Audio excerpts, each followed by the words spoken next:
خوش آمدید دوستو، آپ سب کا سواگت ہے۔ میں ہوں ڈاکٹر اشتیاق احمد۔ پارٹیشن کنٹروورسیز میں ایک کنٹروورسی جو پارٹیشن کے بعد آج تک ریزالو نہیں ہو سکی، بلکہ اس کے اوپر بے تحاشا سلیکٹیو آپ کو مٹیریل مل جائے گا، وہ ہے کہ پاکستان بنایا کس لیے گیا تھا۔ دس از دا مین کویشچن۔ میں نے بار بار دوستوں کو کہا ہے کہ جناح صاحب کی اگر آپ نے اسٹڈی کرنی ہے نا ان کی سیاست کو، تو وہ کوئی ویژن آف پاکستان کے متعلق نہیں ہے، because Jinnah used all visions of a state for Muslims, جو ایک دفعہ 11 اگست 1947 کو پڑھنے میں سیکولر ہے۔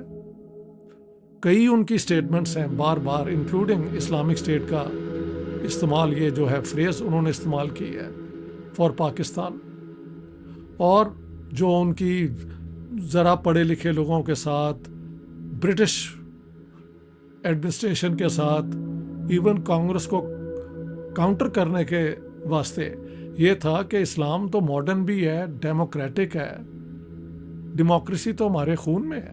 یہ دس از واٹ جناح صاحب kept on hammering, to counter any allegation کہ یہ تو ایک مذہبی تھیوکریٹک اسٹیٹ ہوگی، یہ ہوگا وہ ہوگا۔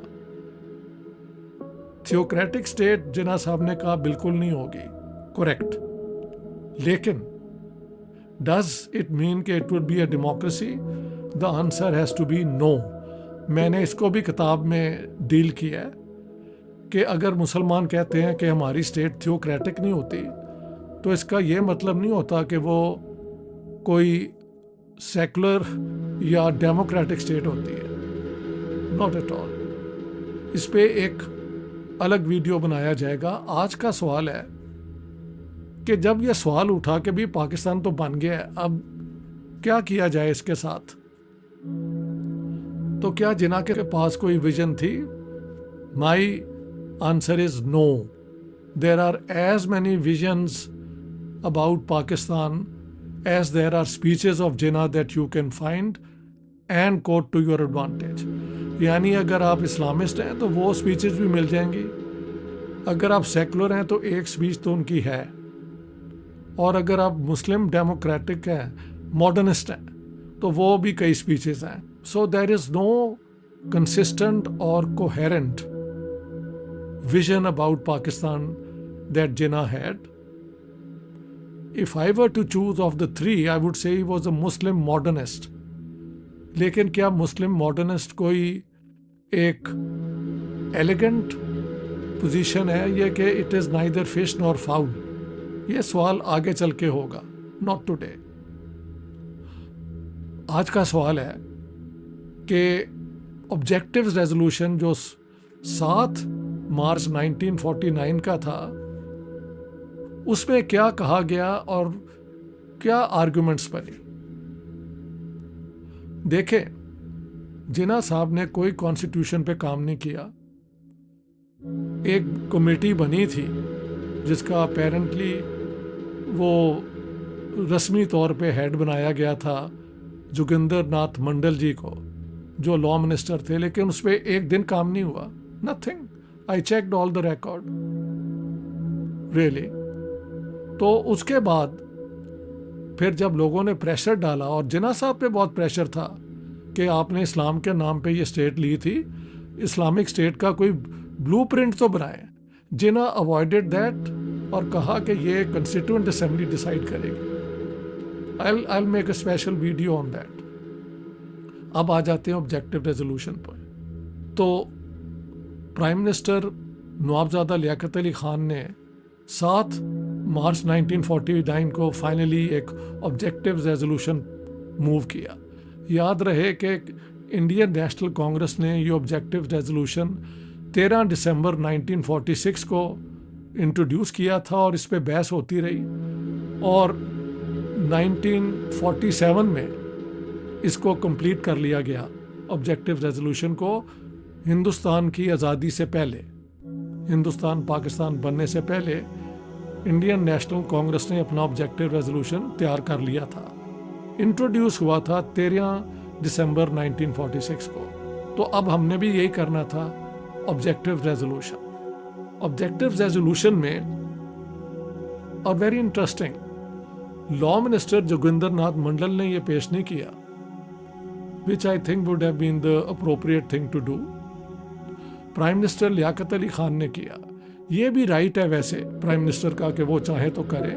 He can let the law minister do it, کیونکہ کانسٹیٹیوشن پہ تو لا منسٹر ہی کام کرتا ہے. بٹ اینی ہاؤ, نوابزادہ لیاقت علی خان نے جو آرگیو کیا وہ تھا مین ایک جو تھی, whereas sovereignty over the entire universe belongs to God Almighty alone, and the authority which He has delegated to the state of Pakistan through its people for being exercised within the limits prescribed by Him is a sacred trust. When they say Him, it's in capital, it means limits prescribed by God. اور God کی limits کہاں سے آپ کو ملیں گی؟ Open سوال ہے. From the Shariah, Islamic law سے. اس پہ دو رائے نہیں ہو سکتی. اس کو قرآن اور سننا بھی کہا جاتا ہے. It's the same. شریعہ کوڈیفیکیشن ہوتی ہے, قرآن اور سننا آر دا پرنسپلز جو قرآن شریف کے اندر اور پروفٹ محمد کی لائف کے اندر آپ کو ملتے ہیں. ٹھیک ہے, Sunnah of the prophet, the way of life of the prophet. یہ ہے بیسک اصول. And then, so sovereignty doesn't belong to the people of Pakistan, to the elected representatives of the people of Pakistan. No, it belongs to God Almighty. And in the state of Pakistan, اس کو جو لوگوں کے representative ہیں وہ ان limits میں exercise کریں گے جو گاڈ نے سیٹ کی ہیں. کئی لوگ کہتے ہیں جی جناح صاحب تو اس کے خلاف تھے, یہ تھا وہ تھا. اب اس پہ بحث جب ہوئی, دیکھیں اس زمانے میں 69 ممبرز تھے پاکستان کنسٹیٹوئنٹ اسمبلی کے. جو علاقے پارٹیشن کے بعد پاکستان کو ملے, ایسٹ پاکستان اور ویسٹ پاکستان میں, وہاں پہ جو 46 میں الیکشن ہوا تھا, 46 میں جو لوگ الیکٹ ہوئے تھے وہ پاکستان کنسٹیٹوئنٹ اسمبلی کے ممبر بن گئے. ان میں ہندو بھی تھے, پارسی بھی تھے اور مسلمان تھے, اور باقی جو حصے انڈیا میں رہے وہ وہاں پہ الیکٹڈ لوگ اس اسمبلی کے ممبر بنے. ایک اور بات کہتا چلوں کہ جب انڈین کانسٹیٹیوشن پہ بات ہو رہی تھی تو وہ کئی دیر تک ویٹ کرتے رہے کہ یہ جو پاکستان کے علاقے ہیں یہ اگر چاہیں تو واپس آ جائیں. ان کی سیٹیں انہوں نے پوری نہیں کی. اب کہا جاتا ہے کہ اس طرح انڈیا چاہتا تھا کہ پاکستان ناکام ہو جائے. That's one way of looking at it. ایک اور بھی ہو سکتا ہے کہ they were still open to India being united and it's Jinnah who was insistent کہ پارٹیشن کرو اور پاکستان بناؤ. I derive that as a valid and plausible conclusion and not what people say, جو بالکل بیکار سی بات ہے. anyhow, so sovereignty belongs to God. آگے جا کے ہے principles of democracy, freedom, equality, tolerance and social justice as enunciated by Islam shall be fully observed. ہر جگہ پہ جہاں رائٹس دی جا رہی ہیں وہ ہیں according to what Islam has said کہ this is freedom, this is equality, this is this right, this is that right. So یہ وہ نہیں ہے جو ویسٹرن تھیری میں رائٹس کی تھیری ہے. This is all those rights as enunciated by Islam. یہ سارا اس کے اندر یہ آرگومنٹ ہے. اچھا, اس کے بعد جب آپ اس کا پورا ریزولوشن گوگل پہ جائیں, 7 جون 1949 آبجیکٹو ریزولوشن آف پاکستان دیکھ لیں. اگر پورا ٹیکسٹ دیکھنا ہے, میں نے جو انیشل کلوز جو ہے نا اوپننگ ریمارکس ان کا ذکر اور ٹیکسٹ کی بات کی ہے. اس کے بعد جب بحث ہوئی تو جو انڈین نیشنل کانگریس کے لوگ جو اب ایسٹ پاکستان سے الیکٹ ہوئے تھے 46 میں, وہ کنسٹیٹوئنٹ اسمبلی میں تھے, تو کانگریس پارٹی کے اور ان لوگوں نے کہا کہ دیکھیں یہ آبجیکٹیو ریزولوشن تو ایک سیکولر پاکستان نہیں بلکہ ایک اسلامک پاکستان کی بات ہے. اور انہوں نے آرگو کیا کہ دیکھیں جناح صاحب نے تو 11 اگست کو ہمیں کہا تھا کہ پاکستان ایک سیکولر سٹیٹ ہوگا. اس پہ کئی لوگوں کی ایک کے بعد ایک آرگیومنٹس ہیں. آپ چاہیں تو وہاں میری کتاب Jinnah his successes failures and role and history وہ پڑھ لیں آپ کے اندر. اس کو مسلمان جو ممبر تھے without exception by the way leftist rightist centrist سب نے ایک ہی بات کی. اینڈ آئی لک ایٹ ہندوؤں نے تو یہی پوزیشن لی کہ 11 اگست کو تو جناح صاحب سیکولر سٹیٹ کی بات کر رہے ہیں. تو مسلمان لوگوں نے جو تھے ممبر انہوں نے کیا کہا تو سنیں. پرائم منسٹر نے جب الیبوریٹ کیا تو کہا کہ ہسٹری تو یہ شو کرتی ہے کہ یہ جو سیکولر سٹیٹ ہے اس نے بہت دنیا میں انجسٹس کی ہیں اور اس لیے جب تک مذہب نہ ہو اسٹیٹ کو لمٹ کرتا ہوا the state can be as cruel as irresponsible as it wants to. یعنی سیکولر اسٹیٹ جو ہے وہ irresponsible ہوتی ہے. فرق ہے سیکولر اسٹیٹ میں اور سیکولر ڈیموکریٹک اسٹیٹ میں. ایک سیکولر لبرل ڈیموکریٹک اسٹیٹ جو ہے وہ انڈیویجول رائٹس اور باقی رائٹس کو انڈر دا لا پروٹیکٹ کرتی ہے. لیکن ایک سیکولر اسٹیٹ تو کوئی بھی ہو سکتی ہے. South Africa was a secular racist state. So what anyhow how.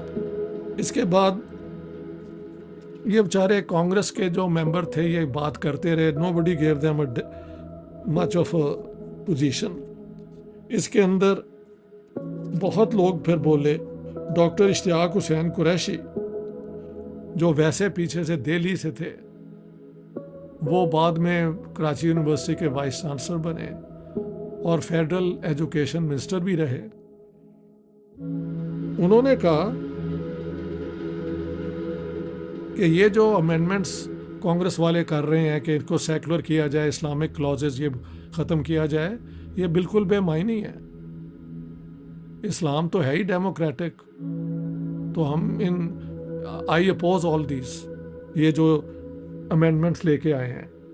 Western history from the ancient to the modern period he argued that it was the lack of faith that had resulted in the terrible slaughters and not the other way around. انہوں نے بھی وہی بات کی کہ western societies جو اپنے کو سیکولر کرتی ہیں انہوں نے تو بہت ظلم کیا ہے. ہم ایک ایسی اسٹیٹ بنائیں گے جو اسلامک پرنسپلز کے مطابق ایک لمیٹڈ اسٹیٹ ہوگی جو ہر ایک کا رائٹ جو اسلام دیتا ہے اس کو پورا کرے گی. اوکے. مولانا شبیر احمد عثمانی جو دیوبندی تھے جو جمعیت علماء ہند کو چھوڑ کے مسلم لیگ کے ساتھ آ گئے انہوں نے کہا کہ قرآن is a complete code of life. So اور انہوں نے کہا کہ جناح صاحب نے 1945 کو کہا تھا جو میں نے پہلے بھی کئی دفعہ کوٹ کیا ہے. Every Musalman knows that the Quran is not confined to religious and moral duties. The Quran is the dearest position of the Muslims and the general code of life. Religious, social, civil, commercial, military, judicial, criminal and penal code. Our Prophet has enjoined on us that every Musliman should possess a copy of the Quran and study it carefully so that it may promote our material as well as our individual welfare. یہ شبیر احمد عثمانی نے کوٹ کیا جناح صاحب کی speech کو. اچھا آگے چل کے جو تھے میاں افتخار الدین جو تھے جو لیفٹسٹ تھے جو ایکچولی کانگریس پارٹی کے پریزیڈنٹ رہے پنجاب کے 1936 سے 1942 تک. اس کے بعد وہ یہ چھوڑ کے تو مسلم لیگ میں آ گئے کیونکہ ادھیکاری تھیسس جو کمیونسٹ پارٹی آف انڈیا کا تھا اس نے کہا تھا کہ جو مسلمان کمیونسٹ ہیں وہ جا کے مسلم لیگ میں جائیں تاکہ مسلم لیگ کو ایک ریڈیکل اسلامک سوشلسٹ اسٹیٹ بنایا جائے. اس قسم کا ایک تھیسس ہے. اس پہ میں الگ اگر چاہیں گے تو دوبارہ ویڈیو بنا دیں گے. انہوں نے کہا کہ جی ہاں پاکستان ایک اسلامک اسٹیٹ ہوگی لیکن اسلامک اسٹیٹ میں پرائیویٹ پراپرٹی نہیں ہوتی. پراپرٹی جو ہے وہ سارے لوگوں کی کمبائنڈ ہوتی ہے. اس لیے ایک سوشلسٹ ملک ہی اسلامک ہو سکتا ہے. یہ افتخار الدین میاں افتخار الدین کا پوائنٹ آف ویو تھا. سر ظفر اللہ جو احمدیہ جماعت سے تھے ان کی ذرا سن لیں. انہوں نے کہا اسلام seeks to and does make ample provisions for the beneficial regulation of all aspects of life. It embraces within its legitimate sphere not only such acts and performances to which the followers of many other religions confine the application of the word worship, but to all aspects of individual, communal, national and international activity. It lays down and prescribes the underlying principles of international relationship, of the laws of war and peace, of statecraft, of commerce, of economic development, of social relationships and the like. یعنی comprehensive, all inclusive ہے code of life اسلام کا according to sir Zafarullah Khan جو foreign minister تھے by the way at that time تھے جماعت احمدیہ سے. آپ کو پتہ ہے کہ جماعت احمدیہ کو 1974 میں نان مسلم قرار دے دیا گیا by unanimously by the national assembly of Pakistan. کہتے ہیں کہ ایک دو نے حصہ نہیں لیا ووٹنگ میں, that can be checked, but from what I know all of them voted کہ ان کو غیر مسلم قرار دیا جائے, کیونکہ احمدی جو ہیں وہ پروفٹ محمد کو آخری پروفٹ نہیں مانتے. وہ سمجھتے ہیں پروفٹ ہوڈ مرزا غلام احمد قادیانی پہ آئی. ہاں جی, I don't want to go into the details. اس زمانے میں یہ سب ادھر سے عثمانی جو کٹر مسلمانی دیوبندی مسلم لیگر, اور ادھر ظفر اللہ احمدی اور مسلم لیگر, یس یہ دونوں ایک ہی بات کر رہے تھے. اور آئرنی اور ٹریجڈی ہے کہ بعد میں دونوں کی پوزیشن تب بھی تھی. احمدیوں کی پوزیشن بھی یہ ہے کہ جو مرزا صاحب کو نہیں مانتا ہی از ناٹ اے مسلم.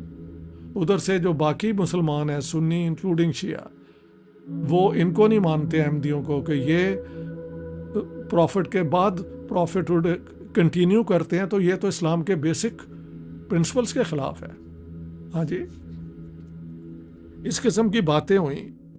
اس میں ڈاکٹر محمود حسین بھی بولے جو ڈاکٹر ذاکر حسین جو بعد میں انڈیا کے پریزیڈنٹ بنے ان کے بھائی ہیں. یہ پاکستان آ گئے تھے اور یہ بھی وائس چانسلر رہے ہیں کراچی یونیورسٹی کے, پی ایچ ڈی تھے پولیٹیکل سائنس میں, قابل آدمی تھے. انہوں نے بھی آرگیو یہی کیا کہ اسلامک اسٹیٹ.